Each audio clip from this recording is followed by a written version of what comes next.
Corona महामारी के कारण स्कूल बंद हैं। ऐसी स्थिति में शिक्षकों और पालकों का दायित्व बनता है कि वे आपसी साझेदारी के साथ यह सुनिश्चित करें कि बच्चों की पढ़ाई में कोई अवरोध उत्पन्न न हो। इस हेतु राज्य द्वारा संचालित हमारा घर हमारा विद्यालय योजना में शिक्षक बच्चों के घर जाकर या फ़ोन पर संपर्क कर पालकों के साथ अपनी साझेदारी को और अधिक मजबूत कर रहे हैं। साथ ही बच्चों की पढ़ाई को एक नया रूप देने का प्रयास भी कर रहे हैं।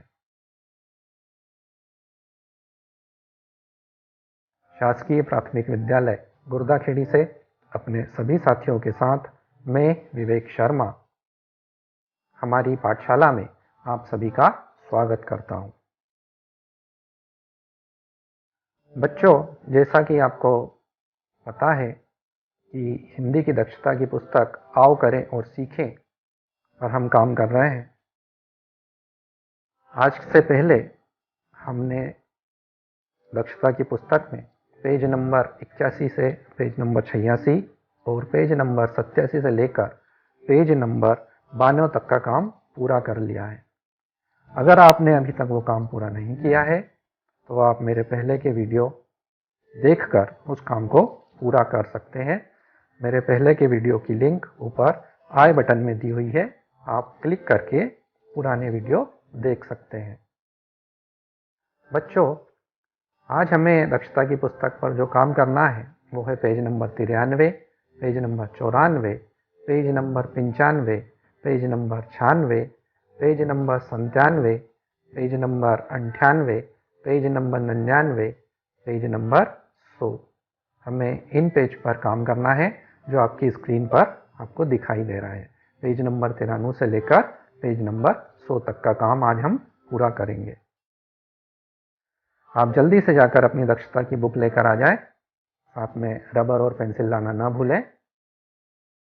तो चलो हम आगे बढ़ते हैं। बच्चों, मैंने यहाँ पेज नंबर 93 निकाल लिया है। इस पेज पर एक कहानी दी हुई है। इस कहानी को हमें ठीक से पढ़ना है और उसके बाद कहानी में आगे का काम हम पूरा करेंगे। मैं कहानी पढ़ता हूँ। कहानी का शीर्षक है कल्लू की नाव। एक मल्लाह नाम कालीचरण, गांव वाले प्यार से उसे कल्लू कहते थे। एक रात कल्लू मल्लाह की नाव में बिल्ली छिपी बैठी थी। एक उल्लू उड़कर आया और नाव के किनारे बैठ गया। बिल्ली उस पर झपटी, उल्लू उड़ गया, बिल्ली पानी में जा गिरी। जैसा कि आप चित्र में देख सकते हैं कि किस तरह से बिल्ली है, उल्लू है, नाव है, ये सब चीज़ें आपको चित्र में दिखाई दे रही है। मैं एक बार कहानी फिर से पढ़ता हूँ। एक मल्लाह वो होता है जो नाव चलाता है। एक मल्लाह नाम कालीचरण, गांव वाले प्यार से उसे कल्लू कहते थे। एक रात कल्लू मल्लाह की नाव में बिल्ली छिपी बैठी थी। एक उल्लू उड़कर आया और नाव के किनारे बैठ गया। बिल्ली उस पर झपटी, उल्लू उड़ गया, बिल्ली पानी में जा गिरी। ये कहानी हमने पढ़ी। अब कहानी में आए हुए संयुक्त अक्षर का उच्चारण कर उन्हें लिखना है। संयुक्त अक्षर वे अक्षर होते हैं जिनमें कहीं न कहीं बीच में कोई आधा अक्षर लिखा होता है।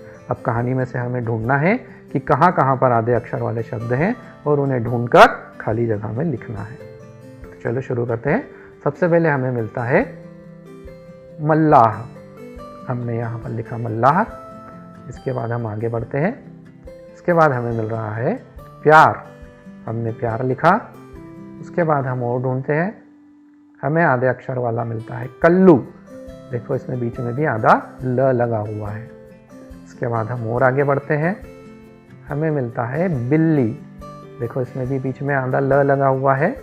हम और आगे बढ़ते हैं। इसके बाद हमें मिलता है उल्लू। देखो इसमें भी एक आधा अक्षर बीच में लगा हुआ है। हम और आगे ढूंढते हैं। इसके बाद हमें कोई आधा अक्षर नहीं मिल रहा है। इस तरह से आप इस पूरी कहानी में आधे अक्षर वाले शब्द ढूंढें और खाली जगह पे लिखने का प्रयास करें। अगले पेज की ओर चलते हैं। मैंने पेज नंबर 94 निकाल लिया है। आप भी अपनी पुस्तक में पेज नंबर 94 खोल लें। पेज नंबर 94 में सबसे पहले हमें ऊपर दिनांक लिखनी है। आप यहाँ से देखकर दिनांक लिख लें। इसके बाद नीचे हमें जो काम करना है, दिए गए जानवरों के बारे में एक एक पंक्ति लिखें। यहाँ पर कुछ जानवरों के नाम दिए गए हैं, उनके बारे में हमें एक एक पंक्ति लिखना है। आपको याद होगा पिछले पार्ट में भी हमने इस काम को किया था। हम उस काम को यहाँ दोबारा करते हैं। सबसे पहला है बकरी। बकरी को देखकर आपको कोई वाक्य याद आता है तो आप यहाँ लिखें। देखो मैं भी लिख रहा हूँ।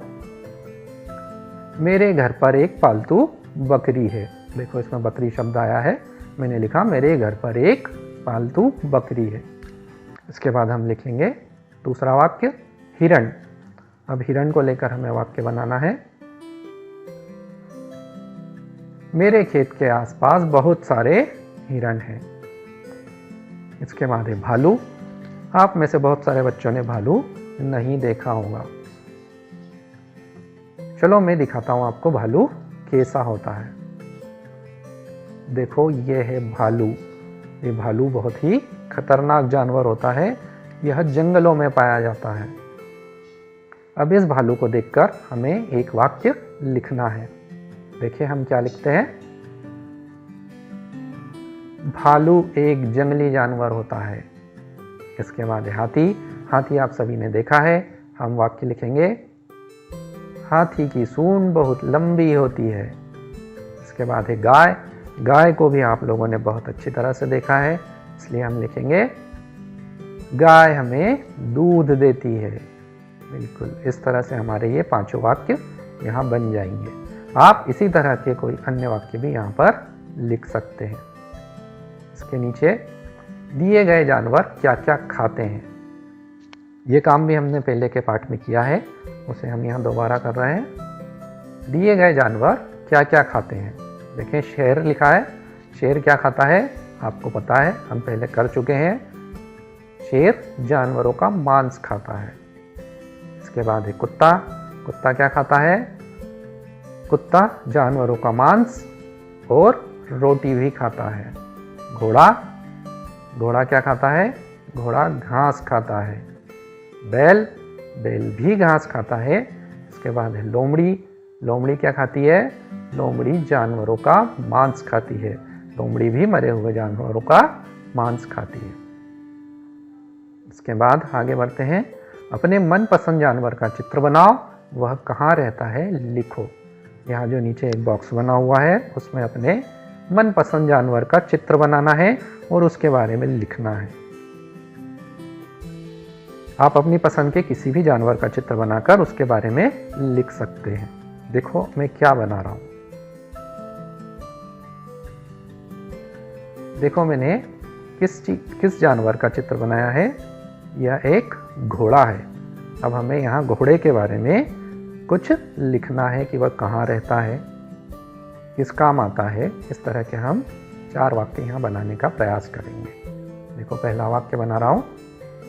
घोड़ा एक पालतू जानवर होता है। जी हाँ बिल्कुल, घोड़ा एक पालतू जानवर होता है। दूसरा वाक्य बनाते हैं। घोड़े की रहने की जगह को अस्तबल कहा जाता है। घोड़ा जिस जगह पर घर में रहता है उस जगह को अस्तबल कहा जाता है। इसके बाद घोड़ा घास और चना खाता है। अगला बनाएंगे।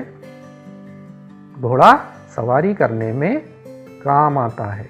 इस पर एक सवारी करके हम एक जगह से दूसरी जगह जा सकते हैं। इस तरह आप अपनी पसंद का कोई भी एक चित्र इस बॉक्स में बना सकते हैं और उसके बारे में इस तरह से कोई भी वाक्य लिख सकते हैं। हमारा ये पेज का काम भी पूरा हो गया है। हम चलते हैं अगले पेज की ओर। हमारा अगला पेज नंबर 95। इस पर हमें जो काम करना है, सबसे पहले हम ऊपर दिनांक डालेंगे। यहाँ से देखकर आप भी दिनांक डाल लें। नीचे कुछ शब्द दिए हैं, इन शब्दों को हमें पढ़ना है। ये संयुक्त अक्षर वाले शब्द हैं। इनके बीच में कोई ना कोई आधा अक्षर आपको मिलेगा। सबसे पहले देखो ऊपर लिखा है बिल्ली, इसमें पहला अक्षर है बी, दूसरा अक्षर है आधा ल और तीसरा अक्षर है ली। इन तीनों को मिलाकर बनता है बिल्ली। अगला अक्षर है बच्चा, इसमें पहला अक्षर है ब, दूसरा अक्षर है आधा च और तीसरा अक्षर है चा। इन तीनों को मिलाकर बनता है बच्चा। इसके बाद है बल्ला, बल्ला में भी बीच में ल लगा हुआ है। देखो पहला अक्षर है ब, उसके बाद है आधा ल और फिर पूरा ला, तो बल्ला। इसके बाद है प्याज, देखो इसमें सबसे पहला अक्षर है आधा प, इसके बाद है या, फिर है ज। इन तीनों को मिलाकर बनेगा प्याज। इसके बाद है शामपट, देखो इसमें पहला अक्षर आधा है आधा श, उसके बाद है या, फिर है म, फिर है प, फिर है आधा ट और फिर है पूरा ट। इन सबको मिलाकर हम एक साथ बोले शामपट। इसके बाद लिखा है तख्त, इसमें पहला अक्षर है आधा त, पहला अक्षर है पूरा त, उसके बाद है आधा अक्षर ख और आखिरी में पूरा त। इस तरह से बनता है तख्त। अब नीचे का काम करते हैं। चित्र को पहचानकर सही शब्द के आगे राइट का चिन्ह लगाना है। हमें नीचे के चित्रों को देखना है, उसके सामने जो शब्द लिखे हैं उनको पढ़ना है और जो सही शब्द है उस पर सही का निशान लगाना है। देखो पहला चित्र है चम्मच। अब चम्मच इन तीनों में कहाँ लिखा है हमें ढूंढकर राइट का निशान लगाना है। देखो पहला अक्षर है बल्ला, क्या हमें बल्ला पर निशान लगाना है? नहीं। दूसरा है चप्पल, क्या हमें चप्पल पर निशान लगाना है? नहीं। फिर तीसरा है चम्मच, क्या हमें इस पर निशान लगाना है? बिल्कुल, ये सही शब्द है, इसके आगे हम निशान लगा देंगे। इसके बाद आगे बढ़ते हैं। यहाँ एक बल्ले का चित्र दिया हुआ है। अब हमें इन तीनों में से ढूंढना है कि बल्ला कहाँ लिखा है। देखो पहला लिखा है बैंगन, क्या ये सही है? नहीं। दूसरा लिखा है प्याज, क्या ये सही है? नहीं, ये भी सही नहीं है। फिर लिखा है बल्ला, क्या ये सही है? बिल्कुल ये सही है, हम यहाँ पर राइट का निशान लगा देंगे। अगला चित्र जो दिया है वो है प्याला। आप देखें प्याला कहाँ लिखा है, क्या पहला अक्षर लिखा है प्याला? पढ़ें, बिल्कुल पहला अक्षर लिखा है प्याला, हम उस पर निशान लगा देंगे। इसके बाद हम आगे बढ़ते हैं। अगला चित्र है फव्वारा। देखें फव्वारा कहाँ लिखा है।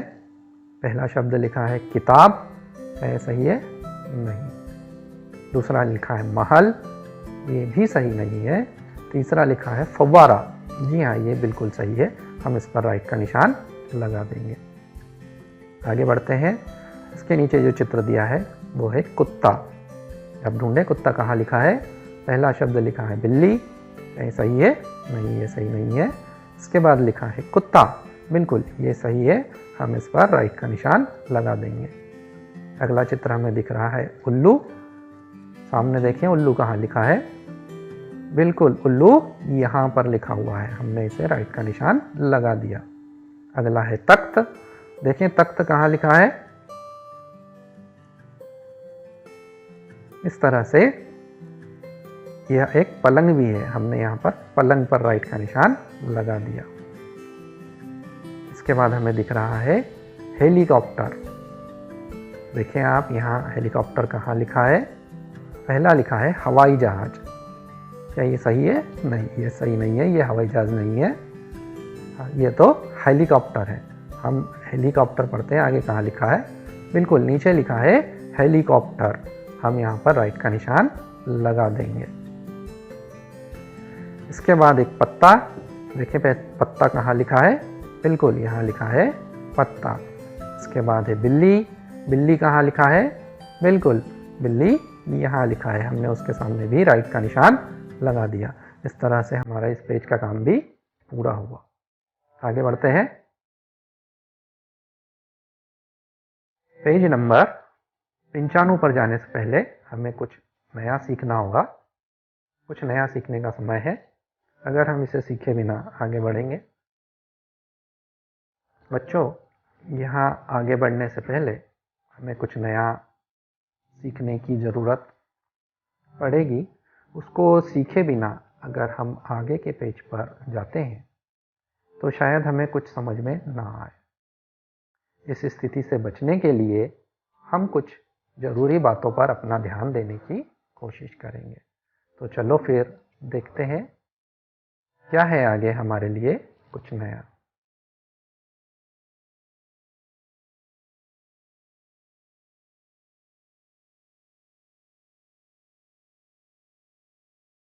हम जो नई चीज़ सीख रहे हैं वो है संज्ञा।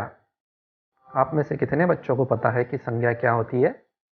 अगर नहीं पता है तो मैं यहाँ बताने का प्रयास कर रहा हूँ कि संज्ञा किसे कहते हैं। किसी व्यक्ति, वस्तु, स्थान, पशु पक्षी, फूल फल एवं भाव के नाम को संज्ञा कहते हैं। किसी भी नाम को हम संज्ञा कह सकते हैं। अगर वो कोई व्यक्ति का नाम है, किसी वस्तु का नाम है, किसी स्थान का नाम है, पशु या पक्षी का नाम है, फूल या फल का नाम है या किसी भाव का नाम है, तो उसे हम संज्ञा कह सकते हैं।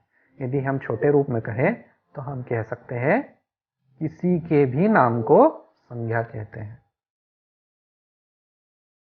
जैसे मोहन, श्याम, गोपाल, गुलाब, भालू, कौवा, पिता, लड़का, सुख, दुख आदि। इसमें मोहन किसी व्यक्ति का नाम है, श्याम किसी व्यक्ति का नाम है, भोपाल किसी स्थान का नाम है, किसी जगह का नाम है, गुलाब किसी फूल का नाम है, भालू किसी जानवर का नाम है, कौवा किसी पक्षी का नाम है, पिता एक पूरे समूह का नाम है, लड़का एक पूरे समूह का नाम है, सुख और दुख ये भाव के नाम हैं। इन्हें हम महसूस कर सकते हैं, इसलिए इन्हें भाव कहा जाता है। तो इस तरह से किसी व्यक्ति, वस्तु, स्थान, पशु पक्षी, फूल फल एवं भाव के नाम को संज्ञा कहते हैं।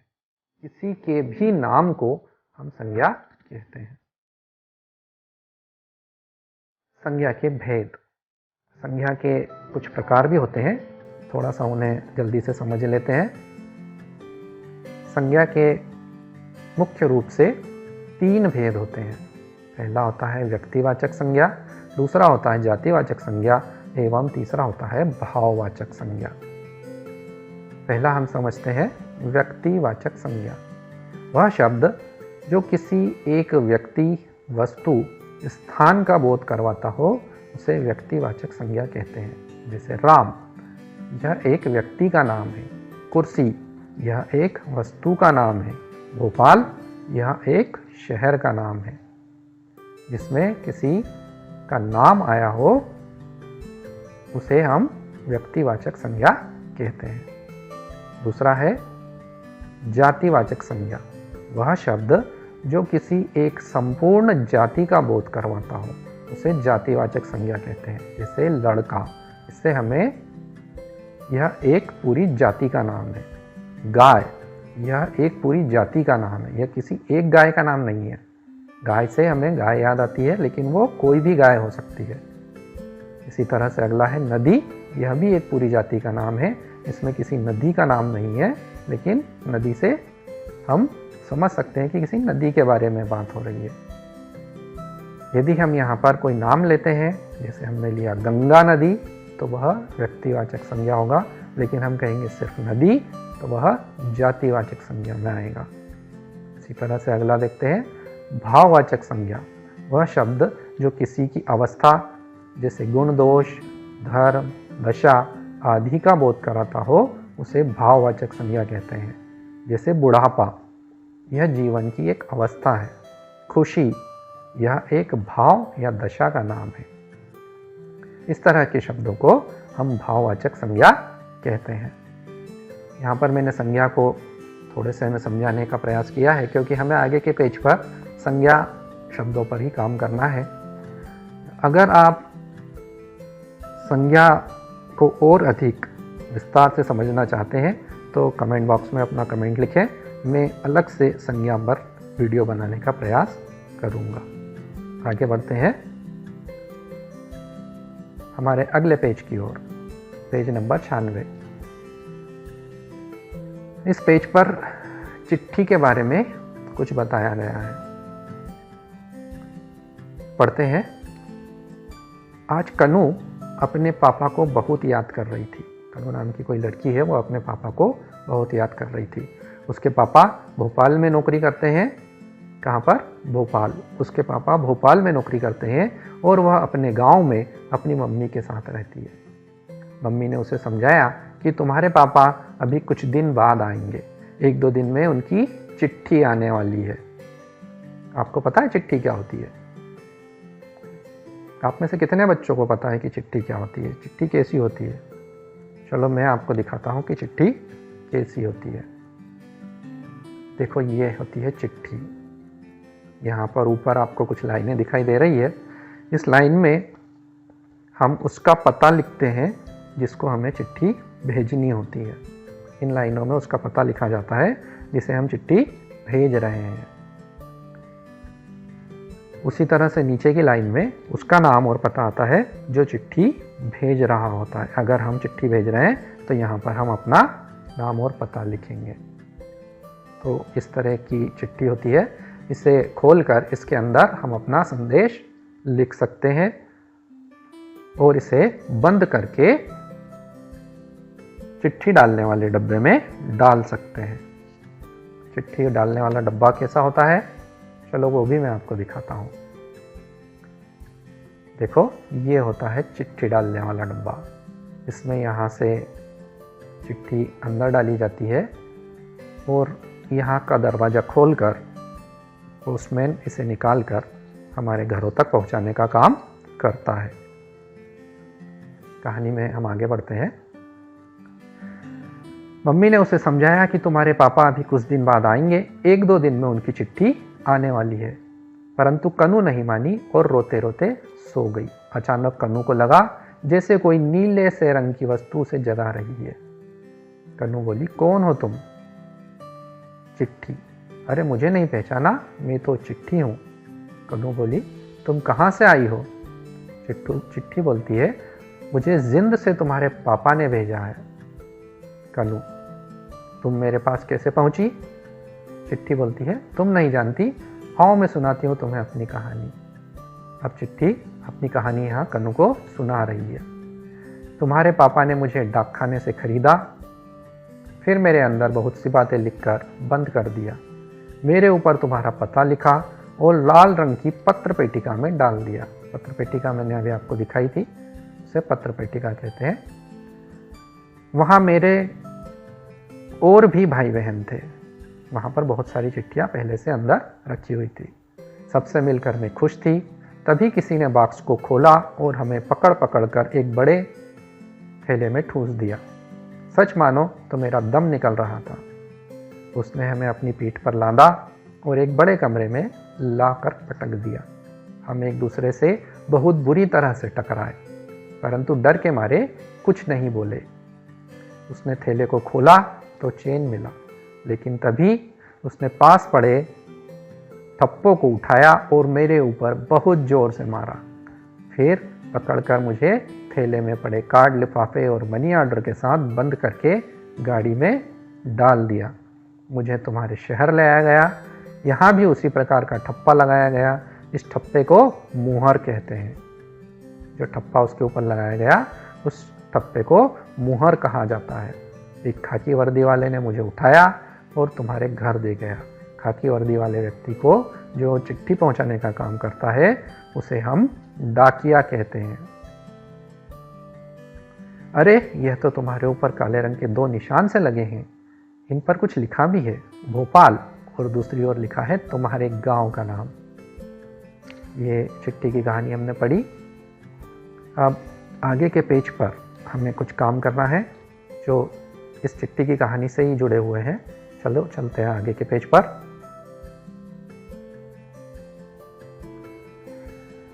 सबसे पहले ऊपर दिनांक डाल लें। दिनांक डालने के बाद रेखांकित शब्दों के विपरीत शब्दों को प्रयोग करते हुए वाक्यों को दोबारा लिखना है। विपरीत शब्द वो होते हैं जिन्हें हम उल्टे शब्द भी कहते हैं। जैसे दिन का विपरीत शब्द होता है रात, सुबह का विपरीत होता है शाम, सफ़ेद का विपरीत होता है काला। इसी तरह से हमें विपरीत शब्दों को लिखना है। विपरीत शब्दों को लिखकर हमें वाक्य बनाना है। उसके बाद हमें उन वाक्यों में संज्ञा शब्दों को भी ढूंढकर उन पर गोला लगाना है। संज्ञा शब्द क्या होते हैं मैंने बताया है आपको।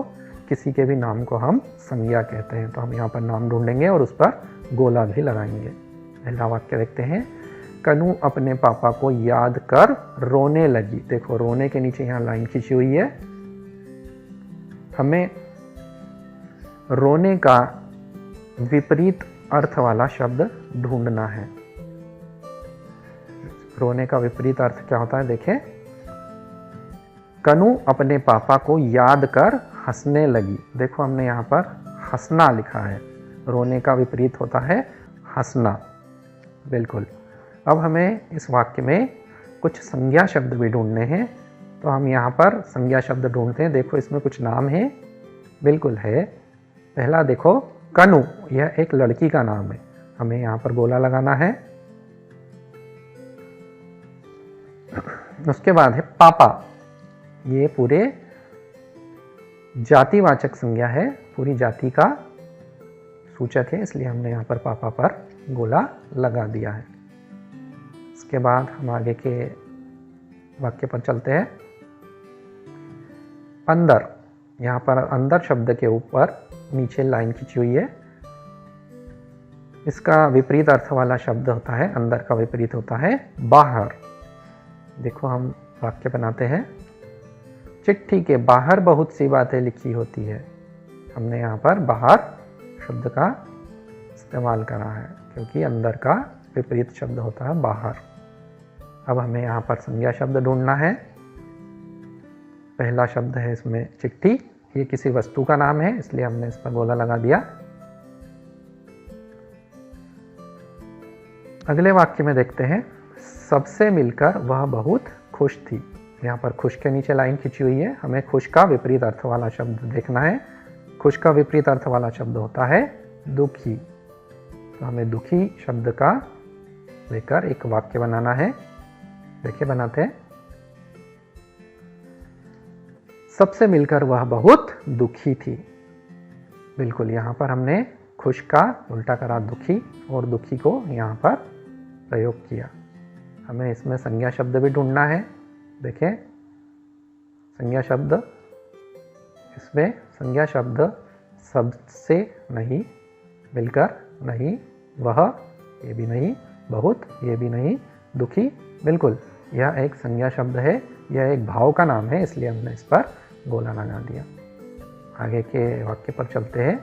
किसी ने ढोल को खोला। देखो यहाँ पर खोला, इसके नीचे लाइन खींची हुई है। हमें इस खोला का विपरीत अर्थ वाला शब्द बताना है। खोला का विपरीत अर्थ होगा बंद करना। चलो वाक्य बनाते हैं। किसी ने ढोल को बंद किया। बिल्कुल, यहाँ पर हमने बंद का प्रयोग करके वाक्य बनाया है। हमें इस वाक्य में संज्ञा शब्द भी ढूंढना है। चलो संज्ञा शब्द ढूंढते हैं। इसमें संज्ञा शब्द है ढोल। ये किसी वस्तु का नाम है, इसलिए हमने इस पर गोला लगा दिया। इसके बाद है अगला। सभी चिट्ठियां मिलकर अपना सुख बांटती है। यहाँ सुख के नीचे लाइन बनी हुई है। ऊपर हमने देखा जितनी भी लाइनें नीचे खींची हुई थी हमने उनका विपरीत अर्थ वाले शब्द ढूंढे। यहाँ सुख का विपरीत अर्थ वाला शब्द होगा दुख। वाक्य बनाएंगे दुख को लेकर। देखिए हम क्या बनाते हैं। सभी चिट्ठियां मिलकर अपना दुख बांटती। यहाँ देखो हमने दुख का प्रयोग करके वाक्य बनाया क्योंकि सुख का उल्टा होता है दुख। अब हमें संज्ञा शब्द छांटना है। देखिए हम क्या छांटते हैं। सबसे पहला संज्ञा शब्द है इसमें चिट्ठियाँ। हमने चिट्ठियाँ पर गोला लगाया क्योंकि ये किसी वस्तु का नाम है। इसके बाद दुख, क्योंकि यह किसी भाव का नाम है, इसको हम महसूस कर सकते हैं और यह एक संज्ञा शब्द है, किसी भाव का नाम है, इसलिए हमने इस पर गोला लगा दिया। आगे बढ़ते हैं। पाठ में दिए गए संज्ञा शब्दों को छांटे व उचित प्रकार से वर्गीकरण नीचे कर लिखें। यहाँ पर बॉक्स में कुछ नाम दिए हैं, ये सभी संज्ञा शब्द हैं, हमें इन्हें अलग अलग छांट कर लिखना है। इसमें कौन सा व्यक्ति का नाम है या जानवर का नाम है, कौन सा वस्तु का नाम है और कौन सा स्थान का नाम है, यहाँ हमें नीचे लिखना है। यहाँ नीचे कुछ जगह कम है, इसलिए हमने यहाँ नई लाइनें बना ली हैं। आप भी इस तरह से अपनी पुस्तक में नई लाइन बनाकर लिख सकते हैं। देखिए, पहला शब्द है कबूतर। कबूतर किसका नाम है? किसी जंतु का नाम है, किसी पक्षी का नाम है, तो वो कहाँ पर आएगा? देखो यहाँ पर हमने कबूतर लिखा है। इसके बाद है भोपाल। भोपाल एक शहर का नाम है, एक जगह का नाम है, एक स्थान का नाम है, इसलिए हमने भोपाल यहाँ लिख दिया है। इसके बाद है माता। माता व्यक्ति का नाम होता है, इसलिए हमने यहाँ लिखा। इसके बाद है पिता। पिता भी व्यक्ति का नाम है, इसलिए यहाँ लिखा। इसके बाद है डाकिया। डाकिया भी व्यक्ति का नाम होता है, इसलिए हमने इसको यहाँ लिखा। इसके बाद है कन्नू। कन्नू भी किसी व्यक्ति का नाम है, लड़की का नाम है, इसलिए हमने इसे यहाँ लिख दिया। इसके बाद है चिट्ठी। चिट्ठी एक वस्तु का नाम होता है, इसलिए हमने चिट्ठी को यहाँ लिख दिया। इसके बाद है सीहोर। सीहोर जगह का नाम है, इसलिए जगह का नाम होने से हमने इसे यहाँ लिख दिया। इसके बाद है लेटर बॉक्स। लेटर बॉक्स एक वस्तु का नाम है, इसलिए हमने लेटर बॉक्स को यहाँ लिख दिया। इसके बाद है डाकघर। यह एक स्थान का नाम है। इसी तरह से घोड़ा, यह व्यक्ति या जंतु का, जानवर का नाम है, इसलिए हमने घोड़ा यहाँ लिख दिया। इसके बाद है मोबाइल। मोबाइल एक वस्तु का नाम है। टेलीफोन एक वस्तु का नाम है। इसके बाद है अलमारी, ये भी एक वस्तु का नाम है। इस तरह से आप यहाँ पर लाइन खींचकर इन चीज़ों को लिख लें। हमारा ये पेज भी पूरा होता है। चलते हैं अगले पेज की ओर। यहाँ सबसे ऊपर दिनांक डाल लें। दिनांक डालने के बाद प्रश्नों के सही उत्तर कापी में लिखना है। पहला प्रश्न है, कन्नू के पापा कहाँ नौकरी करते थे? हमने कहानी पढ़ी, उसमें कन्नू के पापा कहाँ नौकरी करते थे? भोपाल। इसका सही उत्तर है भोपाल। तो आप भोपाल को सामने लिख लें। दूसरा प्रश्न है, कन्नू को सपने में क्या दिखाई दिया? कन्नू को सपने में जलेबी दिखाई दी? नहीं। गुड़िया दिखाई दी? नहीं। किताब दिखाई दी? नहीं। चिट्ठी दिखाई दी? बिल्कुल। कन्नू को सपने में एक नीले रंग की चिट्ठी दिखाई दी थी। आप इसका उत्तर सामने देखकर लिखें, चिट्ठी। चिट्ठी जिस डिब्बे में डालते हैं उसे क्या कहते हैं? क्या उसे लेटर बॉक्स कहते हैं? बिल्कुल, उसे लेटर बॉक्स कहते हैं। हम सामने देखकर लिखेंगे लेटर बॉक्स। चिट्ठी पर जो ठप्पा लगाया जाता है उसे क्या कहते हैं? आपको पता है? जी हाँ, बिल्कुल, उसे मोहर कहते हैं। हम यहाँ से देखकर इसका उत्तर लिखेंगे मोहर। नीचे चलते हैं। नीचे दिए गए शब्दों से पत्र को पूरा करना है। पहला शब्द लिखा खुशी, फिर है पत्र, जन्मदिन, आमंत्रित और अवसर। इन शब्दों को पढ़ के हमें नीचे कहाँ पर लिखना है वो हम देखते हैं। प्रिय मित्र, स्नेह, तुम्हारा पत्र मिला, हम यहाँ लिखेंगे पत्र। पढ़कर बहुत खुशी हुई, हमने यहाँ लिखा खुशी। प्रिय मित्र, 4 मई को मेरा जन्मदिन है, तो हम यहाँ लिखेंगे जन्मदिन। इस शुभ अवसर पर मैं तुम्हें आमंत्रित करना चाहती हूँ, आशा है तुम जरूर आओगी। तुम्हारी सहेली आकांक्षा। देखो, हमने पत्र पूरा कर लिया। आप भी इस तरह से इस पत्र को पूरा कर लें। चलते हैं अगले पेज की ओर। नया पेज हमने निकाल लिया है, पेज नंबर 99। आप सबसे ऊपर तारीख डाल दें। नीचे का काम करते हैं। मोबाइल और फ़ोन के अलावा हम किन किन तरीकों से अपना संदेश दूसरों तक पहुंचाते हैं? यहाँ पर हमें कुछ नाम लिखना है। मोबाइल और फ़ोन के अलावा हम किन किन तरीकों से अपना संदेश दूसरों तक पहुंचाते हैं? हम अपने मैसेज यदि किसी के पास भेजना चाहते हैं तो हम मोबाइल या फ़ोन का इस्तेमाल करते हैं, लेकिन हमें यहाँ उसके अलावा और कौन कौन से तरीके हैं उनके कुछ नाम लिखना है। देखें किस तरीके से हम अपना संदेश दूसरों तक पहुंचा सकते हैं। चिट्ठी के माध्यम से, बिल्कुल चिट्ठी के माध्यम से हम अपना संदेश दूसरे जगह पर दूसरे व्यक्ति के पास पहुंचा सकते हैं। किसी व्यक्ति के माध्यम से बिल्कुल हम अपना मैसेज किसी व्यक्ति को बोलें कि जाकर दूसरे व्यक्ति को ये बात बता दे। इस तरह से हम किसी व्यक्ति के माध्यम से भी अपना संदेश दूसरे व्यक्ति तक पहुंचा सकते हैं। अखबार के माध्यम से बिल्कुल हमारे पास कई तरह की सूचनाएं, कई तरह के संदेश अखबार के माध्यम से पहुंचते हैं। अखबार भी वो माध्यम है जिससे संदेश एक दूसरे तक पहुंचाया जा सकता है। कंप्यूटर के माध्यम से बिल्कुल कंप्यूटर के माध्यम से भी हम अपना संदेश एक स्थान से दूसरे स्थान पर भेज सकते हैं। इंटरनेट के माध्यम से बिल्कुल इंटरनेट का उपयोग करके हम एक दूसरे के पास अपना संदेश भेज सकते हैं। इस तरह से आपको जो और भी सोचकर आप नीचे लिख सकते हैं।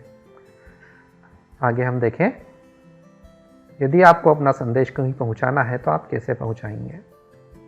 मोबाइल के माध्यम से बिल्कुल मोबाइल के माध्यम से हम संदेश पहुंचा सकते हैं।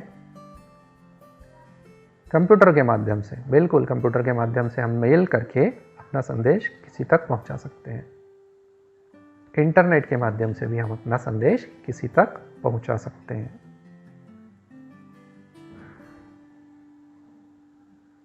नीचे चले, सही शब्द चुनकर वाक्य पूरा करें। उसने थैले को खोला तो चेन मिला। यहाँ हमने मिला लिखा, क्यों लिखा? क्योंकि यही सही होगा। अगर हम इसे लिखें उसने थैले को खोला तो चेन मिली, क्या मिली सही होगा? नहीं, यहाँ सही शब्द है मिला, तो हमने यहाँ पर मिला लिख दिया है। दूसरा देखें, तुम मेरे पास कैसे पहुंचा या पहुंची? तुम मेरे पास कैसे पहुंची, क्या यह सही है? नहीं, यह सही नहीं होगा। तुम मेरे पास कैसे पहुंचा, क्या ये सही है? नहीं, ये सही नहीं है। हम लिखेंगे तुम मेरे पास कैसे पहुंची। हमने लिखा यहाँ पहुंची।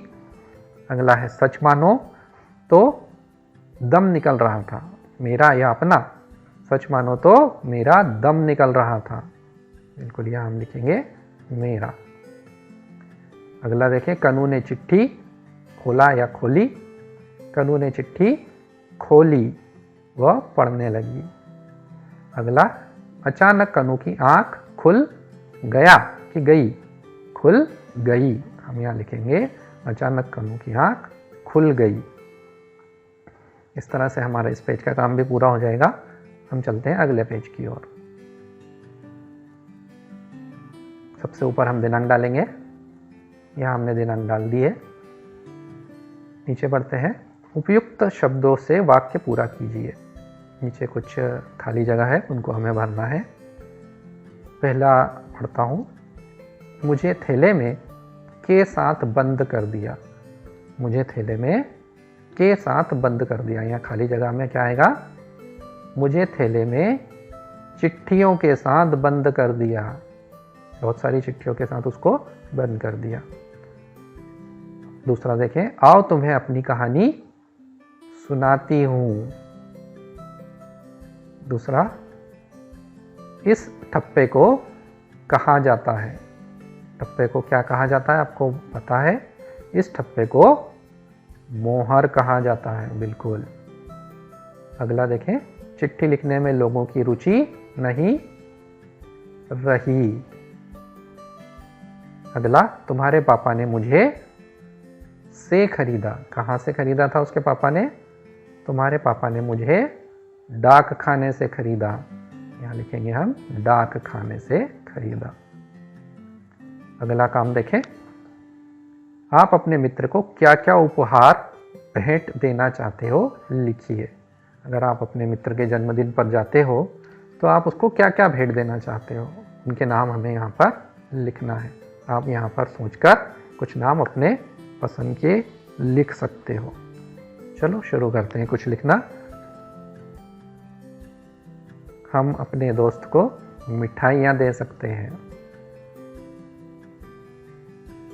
उसे पढ़ने के लिए नई नई पुस्तकें दे सकते हैं। पेन या पेंसिल दे सकते हैं। खिलौने दे सकते हैं। आपके मन में और भी इस तरह की चीज़ें आ रही हो तो आप सोचकर यहाँ नीचे की लाइनों को भर सकते हैं। इस तरह से हमारा ये पेज पूरा हुआ। बच्चों, हमारा आज का काम यहीं तक था, इसको हमने पूरा कर लिया है। हम फिर मिलेंगे नए काम के साथ, तब तक के लिए नमस्ते। आप सभी के सहयोग के लिए बहुत बहुत धन्यवाद। वीडियो पसंद आया हो तो मेरे चैनल को लाइक करें, अपना कमेंट लिखें और चैनल को सब्सक्राइब ज़रूर करें। साथ ही घंटी के बटन को दबाना ना भूलें, जिससे कि मेरे आने वाले वीडियो की सूचना आपको आसानी से मिल सके।